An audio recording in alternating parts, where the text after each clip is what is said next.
Coming up tonight, torrential rain and flash flooding saw cars stranded, trees brought down and even homes underwater. Two 14-year-olds going on an adventure get more than they bargained for in the McRitchie forest. And Johnny Depp has lost his libel claim against a British tabloid that called him a wife beater.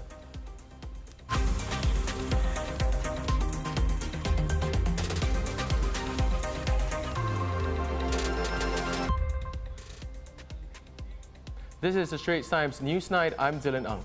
I'm Chiao Suen. Good evening, everyone, and thanks for joining us. When it rains, it pours. Some wild weather in several locations in Singapore today. Social media was abuzz with the heavy rain and flash floods seen in multiple locations, including Upper Paya Lebar Road, Lorong Gambir and Mount Vernon Road in the afternoon. Several trees had also fallen along McPherson Road towards Paya Lebar, which caused the road to be impassable. HDB corridors too were not spared, with residents dealing with water gushing down. And well, you know what they say, always look on the bright side of life. This resident embracing the situation as his living room turned into a mini swimming pool. TraceTogether will soon be required not just at public locations, but also at schools. Once all tokens are given out, students must use either the TraceTogether token or the app on their mobile phones for entry to aid contact tracing. The current digital check-in system Safe Entry will no longer be sufficient then. The MOE said then that parents and students are encouraged to collect and carry their TraceTogether tokens on them, as students may not have access to their mobile phones at all times. For the first time in over 8 months, just one new COVID-19 case was confirmed today, an imported patient who had been placed on stay-home notice on arrival in Singapore. Companies will face higher fines for data breaches under changes to Singapore's data protection laws. The amendments passed in Parliament today include increasing the maximum financial penalty to 10% of an organisation's annual turnover in Singapore, or $1 million, whichever is higher. The changes are to ensure that the Personal Data Protection Act continues to safeguard consumers' interests as Singapore increasingly becomes a digital economy. 55 people have been arrested for stealing Budget 2020 grocery vouchers from HDB letterboxes. Police investigations found the thefts appear to be opportunistic and the cases are not linked. In some instances, residents had left their letterboxes unlocked. Second Minister for Finance Indrani Raja explains why the vouchers were sent by post in the first place. If digital vouchers were used, more time and effort would have been needed to first provide appropriate digital interfaces before the recipients can receive the intended support with their household expenses. That said, as digital literacy improves among older Singaporeans, we may be able to consider digital vouchers for this group in future. They got more than they bargained for. Two 14-year-old boys decided to go on an adventure to look for the remnants of a World War II Japanese shrine. The boys ended up lost for several hours in the forest at McRitchie Reservoir.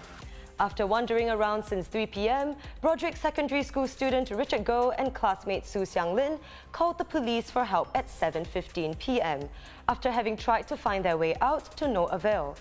About 50 personnel that included the police and the Singapore Civil Defence Force paramedics, as well as an unknown number of drones, were activated, and several hours later the boys were luckily rescued.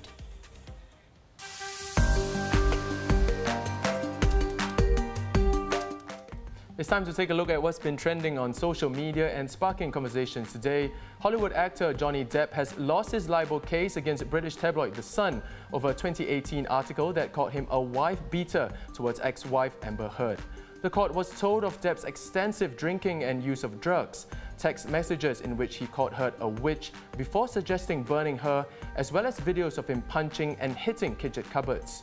The High Court judge ruled that the paper's allegations were substantially true and dismissed the case. Two men who allegedly duped a doctor into buying an Aladdin's lamp and even conjured up a fake genie have been arrested in India. They had promised that the lamp would bring him wealth and health, and as part of the con, even pretended to conjure up spirits in line with the tale from the Arabian Nights. A third suspect remains at large. Look out, LeBron James, a former president, may be aiming for your job.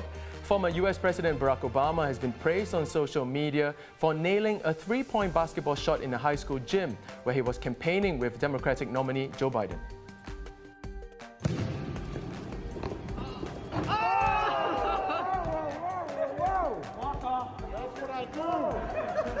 That's what I do! Whoa! The shot was greeted with glee on Twitter, including none other than LeBron himself, who gave Mr. Obama a thumbs up. Speaking of the US election, polls are opening in less than 24 hours. Will Donald Trump get 4 more years in the White House, or will Joe Biden be the next president? Go to StraitsTimes.com for full coverage and analysis. In sports, Mercedes have taken yet another record away from Ferrari. It's 7 consecutive Constructors' Championships for Mercedes. They win here in Imola. Sealing the Constructors' Championship with 4 races to spare, Mercedes claimed the outright record for consecutive crowns, usurping Ferrari's previous record of 6. And the Silver Arrow supremacy could continue at the next Grand Prix in Turkey, with Lewis Hamilton 1 race away from sealing a 7th Drivers' World title that would put him on par with Michael Schumacher.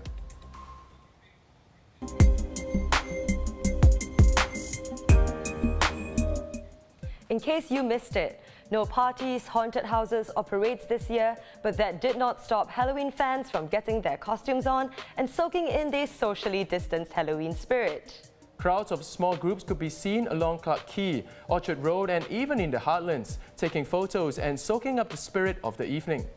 Both young and old, many got into costumes, some even just to stay home and spend time with close friends and family. Even more took to the streets to show off their work, like we did. Online, some costumes like this one, inspired by the popular mobile game Among Us, went viral on sites like Reddit. And some really high-quality costumes around the world also went viral, trending even here in Singapore.